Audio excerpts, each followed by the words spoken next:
All right, ladies and gentlemen, friendly reminder, you do not have a vocab quiz because apparently there's only 18 words. So here we go. Learned that this morning. Here we go. So you do have a test, 25 questions, all multiple choice on Thursday. Your focus is due on Thursday. And your map and primaries have already been submitted. Let's go. So on the top of your notes, of course, have week 15. We're doing global economic development. So this content, there's a lot of similarities to previous content, but we keep adding a little extra. Have you noticed that throughout the course of this year? Is that I teach you something, then we kind of keep adding more and more layers to it as time kind of evolves and changes, and that's what we're going to see. Next week is the last week of imperialism, and then we're going to start going into the world conflicts, which is directly caused by imperialism. America. Andrew. I'm trying. Imperialism, huh? Franz Ferdinand, Archduke. It's the official start, but it's the competition. But yeah. Okay, so global economic development. So Europeans remain dominant because of 3 inventions. Write it down. Europeans are dominant because of 3 inventions. So you're making me self-conscious. I'm so sorry. You're not sorry. I do that a lot sometimes. You do. Yeah. So Sorry. judging. I don't need to be. Okay, 3 inventions. Railroad. It allows troops to be moved quickly.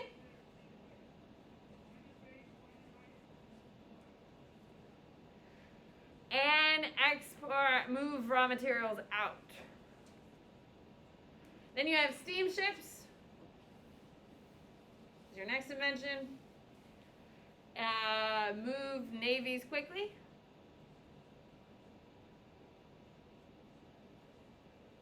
And brings cargo ships quickly. So there's a constant need for resupply of raw materials. It's not just like once or twice a year like it used to be with wind. Now it's 5-6 times a year. Wait, Steamships moves navy. And exporting raw materials faster. And then finally you have the telegraph. The telegraph allows coordination of military.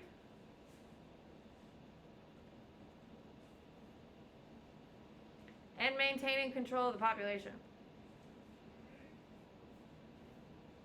Without these 3 inventions, European dominancy would not have been nearly as oppressive. It's these 3 things that really keep it in check because of the way they are able to, A, steal all the natural resources, and B, the fact that they can move their military to put down any rebellion. Is there any country in the world that welcomely receives white people and says, thank God you're here? No country in the world is happily receiving white people. They are not. Every country in the world is fighting. Every country wants their independence. No one wants these white people showing up at their borders. However, unfortunately, they're industrialized and these indigenous are not. And that is really the root of the beginning. Okay? What? Didn't some of the indigenous nations think that the Europeans were gods? In the 1400s for 2 minutes. And then they're like, these people suck, let's get rid of them, and oh no, they're here now? So no, this whole, belief that white people were, received because they were, no, that's not even true with Columbus, because they met Columbus and how just dirty and disgusting he was, and how a disgusting human being he was, and they were like, hell no! So no, this whole idea of white people were seen as, gods and stuff, that narrative is a fake narrative.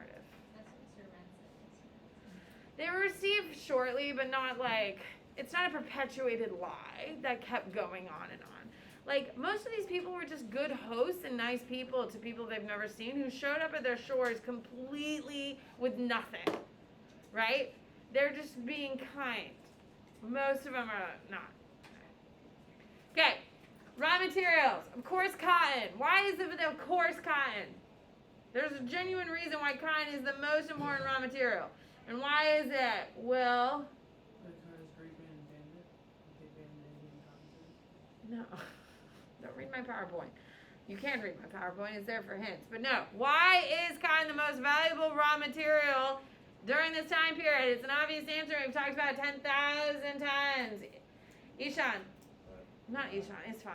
Oh my God. See, I finally mixed them up because I pointed it out. Damn it. It's fun. No. Colin. Textiles. What's the number one produced item in the world? Textiles. That's why the most important raw material is cotton, because cotton makes textiles. Okay. United States was the largest producer of it until what major event? Civil War. And then it'll go to England, and then it'll go to Egypt and India. And who conveniently controls both of those? The British. What are you talking, Desmond, back there? Okay, you're gonna just not talk. Thank you, kindly. Okay, so the British are gonna control both India and Egypt, and convincingly after 1865, control the cotton industry. Rubber is a new raw material that is important. Rubber is going to be vulcanized. You need to know that term by Charles Goodyear, which we've kind of already talked about. Yes, it's Goodyear tires. Okay? Vulcanize it means, and don't quote me on this, it makes it from a more watery substance to something that holds its shape definitively and can be used. So they essentially superheat it and mold it. And that's how we get tires. And this is, of course, used for cars. It is being used for cars. That's going to be the major component of it. You need to know it's originally from the Amazon. It's originally only found in the Amazon, but they're going to export the crop to Southeast Asia and Malaysia. Today, who do you think the two largest producers of rubber are? Southeast Asia and Malaysia. They have the two largest producers of it. Okay, you need to know there's a thing called rubber barons. AP loves this, by the way. There are things called rubber barons. They're white people who've created rubber farms, mostly in Southeast and Malaysia. And they have created horrible working conditions for the indigenous in order to make profits. Okay. At the start of this unit, we talked about how terrible it is working in a factory, yes? Not the worst place in the world to be, but pretty damn terrible. We talked about what's the worst place in Africa to be? The Belgian Congo is the worst place in Africa. The more deaths of African and the indigenous are off the charts. Now, is any place a good place to be in Africa when you're being imperialized? No. However, the worst place in Africa is the Belgian Congo. The worst place to be a slave is in Brazil. The Brazilian sugar cane is going to have the highest amount of deaths of any place in the Americas for slave trade. So, being in Brazil is not a good place if you are a slave, because you're probably going to die within a month of being there. Being on a rubber factory in Southeast Asia is one of the top 3 worst places for indigenous to be found, because they are going through such high rates of people, because rubber production is very, very tedious. It's fun. Did you have a question? Yeah, it's like, are all these happening at the same time, like rubber production? Yeah, because slavery doesn't get banned in around the world, specifically in Brazil, because they're the last country to ban it in 1888. So, this is 1865, 18 to the 1900s. So this is all kind of happening at the same time. What do you got? Is backbreaking work like evidence for essays? No, backbreaking work is not. Okay, so make sure you know that. Now, other ones that you should be aware of. Don't write down palm oil unless you don't know palm oil. But it was on your damn quiz today. Palm oil is a lubricant for machines, and it's very valuable. Ivory is coming from elephants, and it's used as decorative. You should know these things because I've taught you these things. Now, the minerals, these are new. Tin. When I say tin, what do you think of, Thomas? Cans? Yeah, tin cans, and that's exactly what it's used for. They are doing processed food for the first time starting in the 1800s. They they need tin for tin cans in order to process food. So this is the dawn of processed food. Is this a good thing or bad thing for society? It's a good thing and a bad thing. It's a bad thing because we're all a little fatter for it because of all the salt that goes into canned and produced food. However, it does give more stable food production, which is why population growth across the world have gone up because there's more stable food source. So there's a lot of pros, there's some pros and a lot of cons. However, in 2022, are we trying to get away from processed food? Yes. Yeah, like for instance, for Christmas, despite the fact I need to order shoes apparently, I want a huh? Toaster's also on the list. I think you bought it for me yesterday. Cyber Monday, man. Here we go. I also want a raised garden bed because I already grow some food that we eat. I'd like to grow more food for our family. Now, when I'm talking about more food, I'm talking how fun would it be every once in a blue moon I eat a head of lettuce that I grew because I'm going to grow 6. You know what I mean? So, with that being said, this is kind of trying to get away from the processed food. Does any of you have gardens at home? There you go. I'm herb garden. There you go. We have mostly herbs going right now. We had tomatoes going, but those are dead because they're out of season. But all right. So, you need to know 10 because the processed food is going to begin. That's going to become a big thing here in a few minutes as well. And then copper. Copper is used for electrical wiring. Today, what do we use for electrical wiring? Copper. It's still being used. People break into construction sites of houses in order to steal because copper is very valuable and has huge resale value as well because all you have to do is melt it down and you can use it for anything you like. So people break into construction sites and steal the copper wirings from inside those structures and they make apparently good money. I don't know. I would not suggest doing it because if you get caught on a construction site stealing things, it's like $150,000 minimum fine. Yeah, because people were doing it all the time because it's literally just sitting there. It's not crazy money, but you make good money off of it, which is why it became such a problem, especially here in the state of Florida. So I am in no way telling you to go steal copper. However, people were doing it for quite some time. Diamonds! Okay, we've already talked to you about Cecile Rhodes. I already told you his name will keep coming up. Yes? Here he is again. He's the guy who owns all the diamond mines in Africa. Okay, now, what the new layer of information, you already should know that he wanted to start the Trans-African Railroad. He started it, never finished it. He also owns all the diamond mines, you should know that. Now, his racist policies are going to lead to the foundation of what we call the apartheid. Oh my God, the apartheid? You should know this term. What is the apartheid? What do we got? William? Segregation in South Africa. And you do need to know this. This is going to be implemented in South Africa. Now, please listen to the whole statement before you go home and run to your parents and tell them part of the statement. Yes? Are we going to listen to the whole statement? Perfect. Apartheid is the most effective racial segregation system in the history of the world. It is intelligently designed to segregate people efficiently. It's an incredibly effective system. Also disgusting, dehumanizing, and one of the lowest achievements humans have ever accomplished, but very, very, very, very effective. Disgusting and dehumanizing, and the effects are still being felt today. It's disgusting, but it is incredibly effective. They don't know how they did it. No. How did they do it, Desmond? Like they made, so if a black person and a white person were like having an affair and you like just totally cut them, you get them away. That's not their problem. Sure, yes, that did happen. Sure, it sounds like you read Trevor Noah's book. Here we go. I listened to it twice. Oh my God, it's so good. I love Trevor Noah.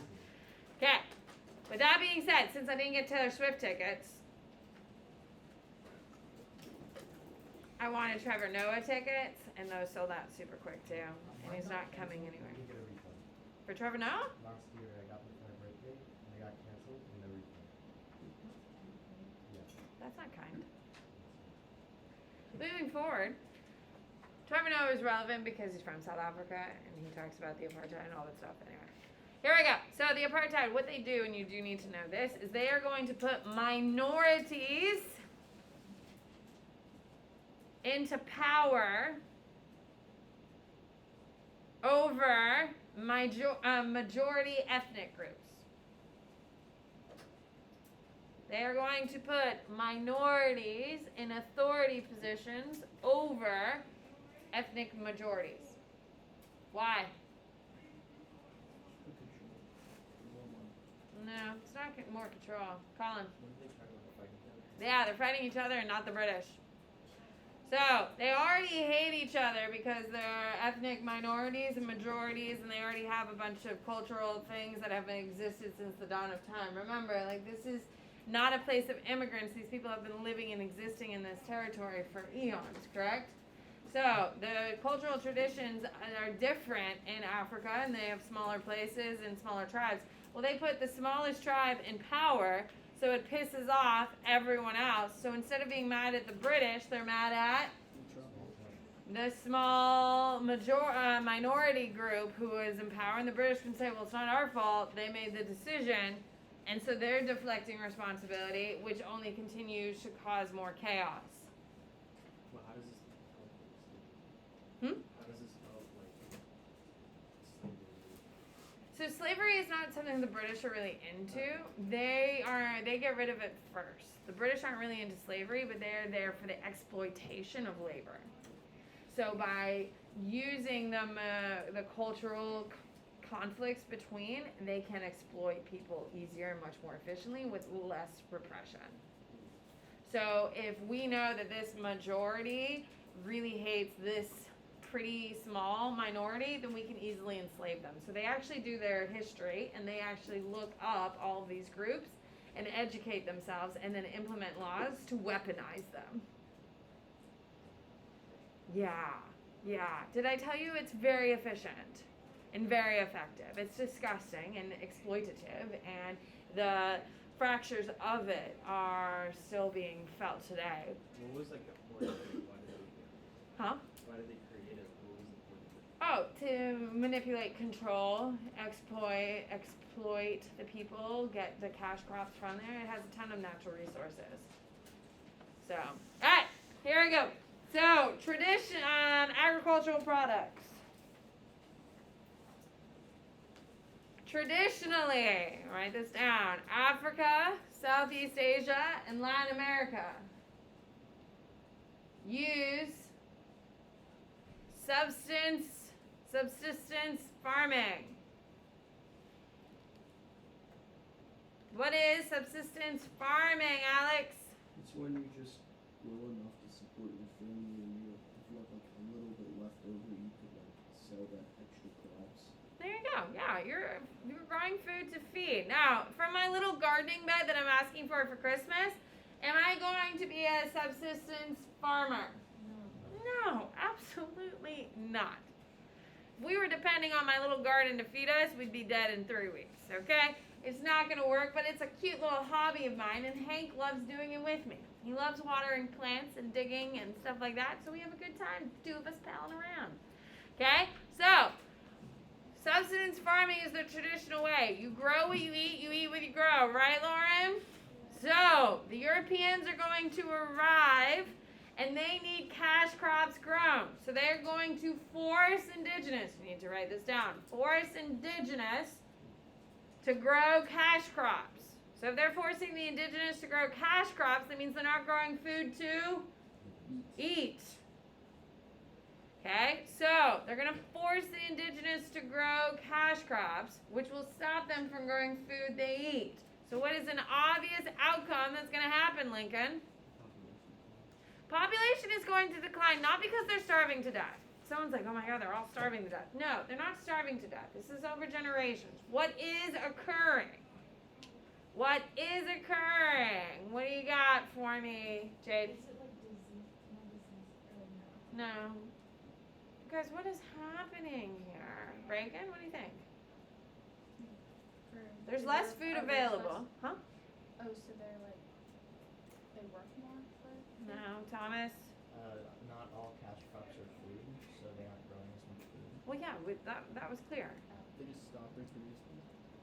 They do. They stop reproducing. During economic hard times, people aren't having as many children. Like I'm telling you right now, my generation, I graduated in 05, I'm 35, don't do the math. My generation, we had a recession while I was in college. Okay, huge recession in 08. The economy took over 10 years to recover. We were slow to get real big boy and big girl jobs because the economy was shit. I was working, waiting tables forever. My husband was doing any type of side thing until we could get started. Now, obviously, we're fine from it. With that being said, my generation has gone through 2 major recessions and we're about to join a third. Do you think my generation is popping out tons of kids? Hell no, because we don't have a ton of extra money. My generation, millennials are going to be the first generation that have less than their parents. We are not having that many kids. Why aren't we having that many kids? Because they're expensive. As someone who has a kid, I'm done because I'm tired. I'm so tired. And I'm poor because the kid is expensive. He's cute, but it's very expensive.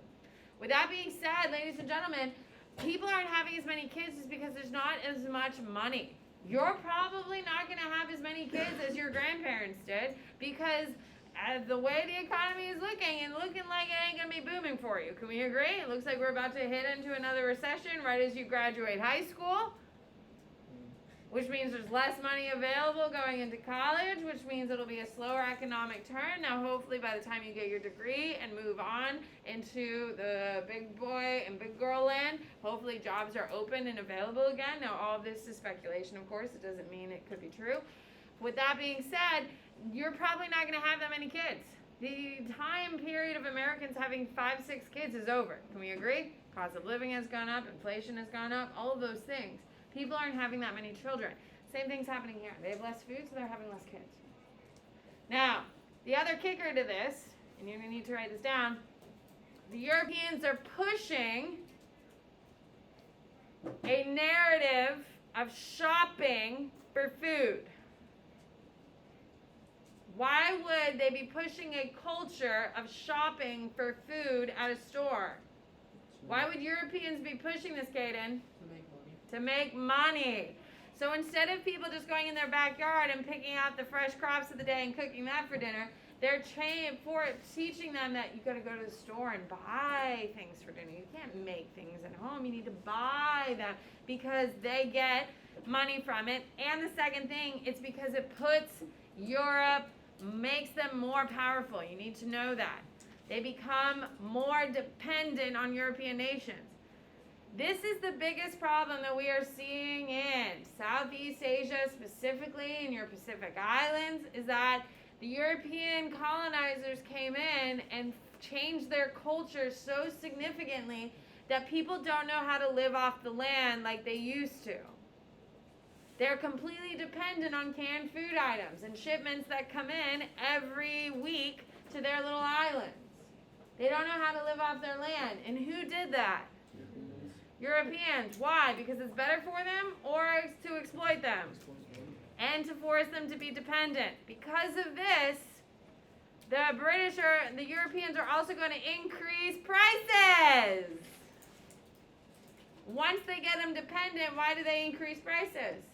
Because they have to buy the things like Yeah, because now they're essentially addicted to it and don't know how to do it on their own because they force the culture. It's brilliant. Disgusting. Can we agree? They literally changed the natural cultural components of living on the land. There are islands that used to be inhabited 100 years ago, but no one knows how to live off that land anymore, so no one lives there. Can you imagine losing that much of your culture? And it's because of multiple facets of colonialism. Colin. Oh, this is a generational thing. Yeah. Okay. You need to know there are 2 major resources being exported at this time that you do need to know. The first one is that cows. are being raised in Argentina, Brazil, and Uruguay. Why is it funny that they're raising cows? Think about it in the big picture of things. Why is this kind of funny that they are raising cows? Desmond? Because cows don't come.